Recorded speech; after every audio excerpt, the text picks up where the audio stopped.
안녕하세요. 오늘은 대장동 이야기 두 번째를 시작해 볼까 합니다. 여러분, 제가 지난번에 대장동 하면 딱 두 가지만 기억하시면 된다고 말씀드렸어요. 첫 번째는 그분, 그리고 두 번째는 초과 이익 환수 조항을 과연 누가 없앴나? 그 사람이 바로 이것의 설계자입니다.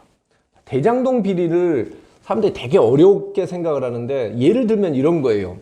경찰한테 범죄를 진압하라 라고 총을 줬습니다. 근데 경찰이 그 총을 이용해서 납치 강도짓을 한 거예요. 그리고 나서 그 납치한 사람을 유괴범에게 넘겨준 겁니다. 그 넘겨주고 난 다음에 그 유괴범으로부터 불이웃성금을 좀 받아서 그걸 냈다고 해서 나는 유능해요 라고 이야기를 하면서 동네방네 떠들고 다니고 승진도 한 그런 구조입니다.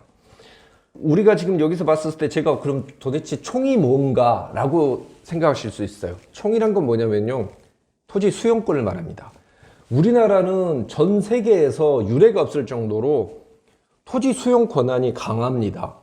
그러니까 뭐 예를 들어서 그냥 땅에 줄 딱 긋고 나서 여기는 도시개발구역라고 이야기를 하면 그냥 그건 남의 땅이 돼버리는 거예요. 그냥 수용이 되는 겁니다.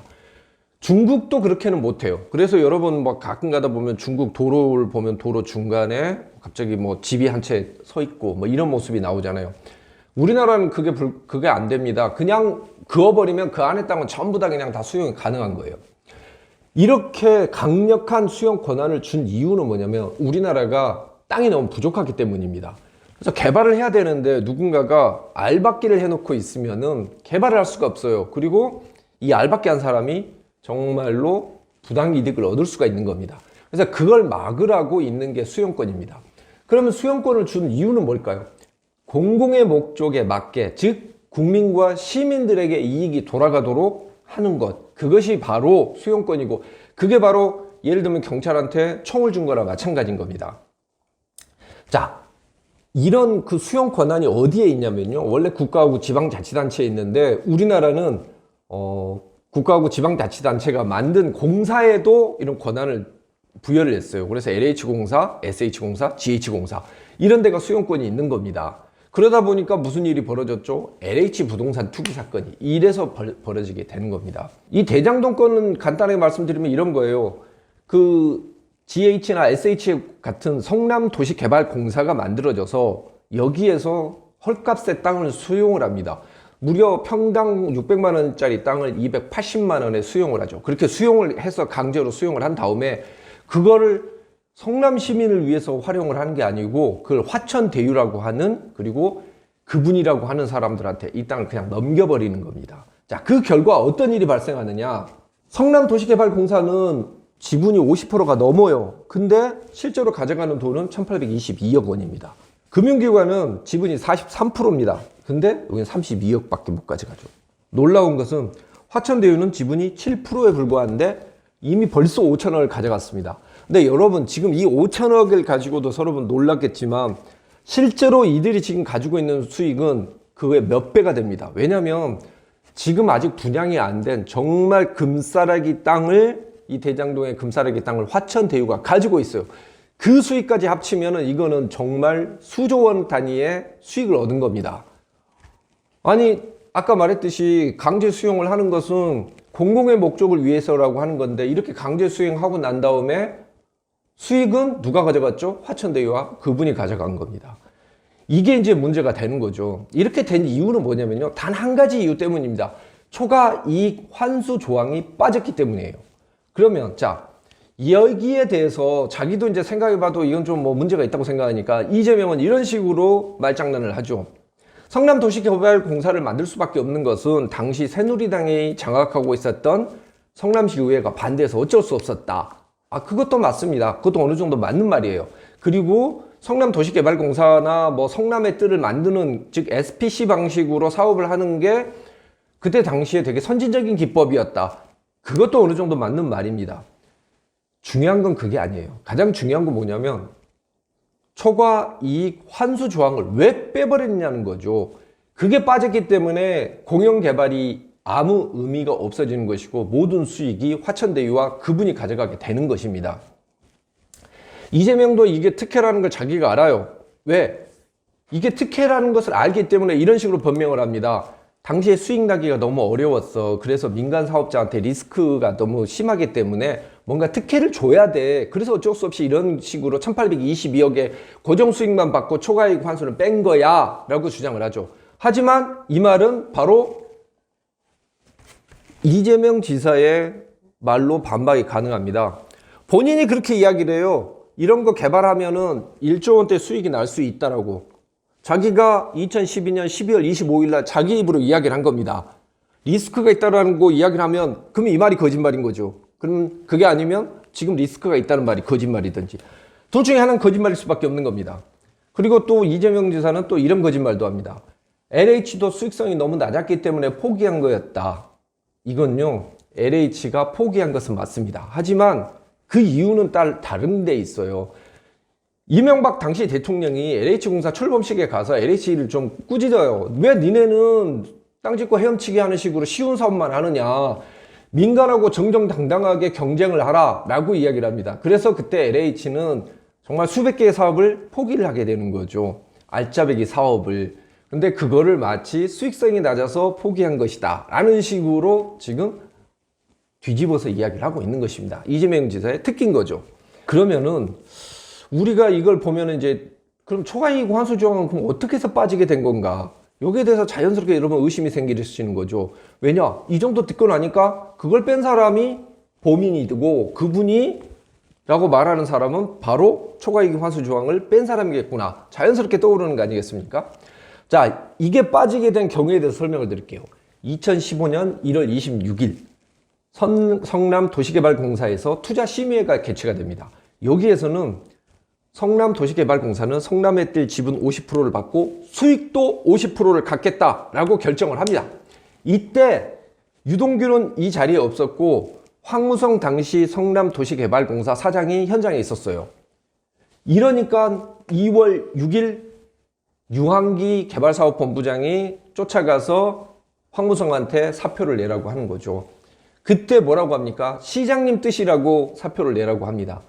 그렇게 해서 황무성이 사표를 내고 난 다음에 불과 일주일이 되지 않는 사이에 후다다다닥 바뀌어가지고 2월 13일 날 대장동 사업자 공모 지침서가 나오게 되는데 여기에서 초과이익 환수조항은 빠지고 1822억 고정이익으로 바뀌게 되는 겁니다. 즉 초과이익 환수 조항은 이 며칠 사이에 없어진 거예요. 자, 이에 대해서도 황무성 사장은 이렇게 이야기를 합니다. 내가 모르는 공모지침서가 내가 결제가 되는 걸로 돼 있더라.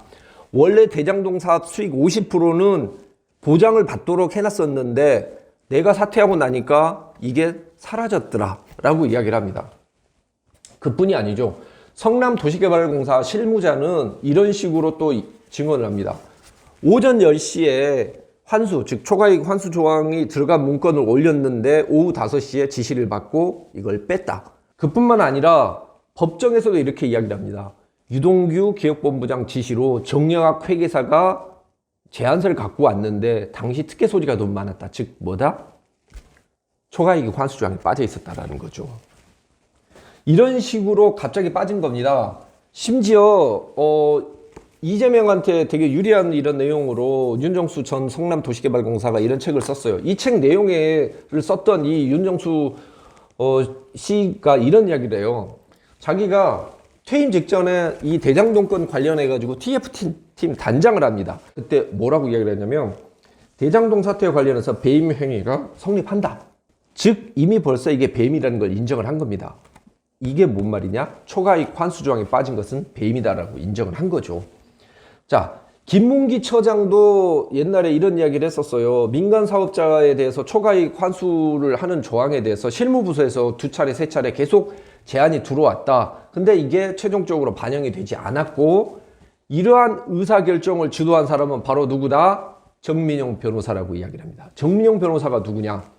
이재명 시장실에 가서 이 대장동 개발 공모 지침서를 직접 설명한 사람이 바로 정민용입니다. 이거는 어떤 직원이 증언을 한 내용이죠. 실무를 정민용이 했기 때문에 유동규가 갔지만 유동규 대신 정민용이 모든 것을 설명을 했다 이런 겁니다. 자, 그러면 최종적으로 이 모든 것에 대한 책임은 누가 질까요? 여러분, 도시개발법상 도시개발 사업 전체에 대해서 최종 권한을 가지고 있는 사람은 오직 한 명, 시장입니다. 이걸 보여드릴게요. 대장동 사업 관련해서 이 막대한 권한들, 가장 중요한 권한들을 최종적으로 행사하는 사람은 단 한 명, 성남시장뿐입니다. 심지어 대장동 공모 지침서, 이거 다시 한번 보세요. 정말 놀랍지 않습니까? 대장동 지침서 어떻게 내용 나왔어도 이걸 마지막에 뒤집을 수 있는 사람은 바로 성남시장입니다. 그래서 이재명은 이런 식으로 이야기를 했죠. 본인이 이 모든 것을 설계했다는 걸 자기가 인정을 합니다. 자, 대장동 개발은 내가 설계했고 내가 진행한 내 행정의 최고의 치적이다. 누가 설계했다고 그러죠?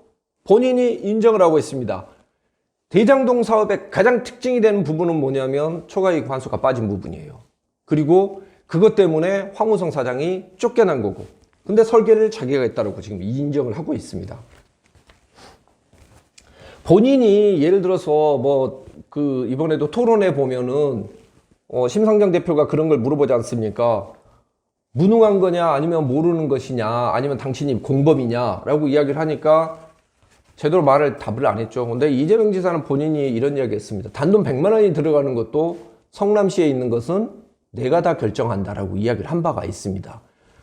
조 단위가 넘어가는 사업에 대해서 본인이 결제를 안 했다라고 이야기를 하면 그 말이 안 되는 거죠. 그냥 그 자체로 거짓말인 것입니다.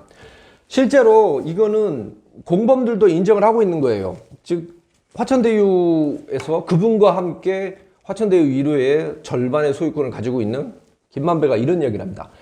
2021년 11월 4일 날 이날 구속이 됐는데, 구속되는 당시에 기자들한테 이런 이야기를 합니다. 자신은 단지 이재명 당시 성남시장의 지침에 따랐을 뿐이다. 그리고 2022년 1월 10일 법정에서 김만배 변호사는 이런 이야기를 합니다. 대장동 사업은 성남시 사업 방침에 따른 것이다. 내가 배임이라고 하는데 나는 성남시장이 내려놓은 지침을 따르기만 했는데 내가 배임이 되면 성남시장도 배임이어야 되지 않느냐. 왜 나만 배임이고 실제로 이 모든 것을 설계한 사람은 배임으로 처벌하지 않느냐 라고 이야기하는 겁니다. 이런 일이 벌어지고 있는데 지금 사실은 수사가 전혀 안 이루어지고 있는 것이죠. 그분이라는 이야기가 나왔음에도 불구하고 그분에 대한 수사가 이루어지지 않고 자금 추적이 이루어지지 않고 있습니다. 여러분, 천화동인 1호 수익금의 절반이 그분이라고 했죠. 그러면 그분은 얼마나 대단한 분이겠습니까? 그분이 될 수밖에 없는 사람은 이 구조를 만들고 이 구조가 가능하게 만든 사람일 수밖에 없는 것입니다. 그 사람이 절반을 안 가져가면 도대체 누가 절반을 가져가겠습니까? 지금 대장동 사건은 이런 거예요. 제가 아까 말씀드렸듯이 경찰이, 아주 나쁜 경찰이 총으로 가지고 아이를 유괴한 다음에, 즉 대장동이라는 것을 강제 수용한 다음에 그거를 화천대유라고 하는 유괴범한테 넘기고, 그리고 나서 돈을 자기가 반띵을 하기로 한지는 상태인데, 그 과정에서 내가 강도짓 하는 것을 신고하지 말아주세요. 그리고 주변에 있는 사람들한테 50억씩 나눠줬어요. 지금 구속된 사람들은 유괴범과 그 신고하지 말라고 돈 받았던 사람들입니다. 총을 들고서 강도짓을 했던 사람은 여전히 떵떵거리고 있어요. 왜? 특검이 이루어지지 않고 있기 때문입니다. 다음 시간에는 왜 특검을 해야 되고 특검은 누가 맡고 있는지에 대해서 말씀드리도록 하겠습니다. 감사합니다.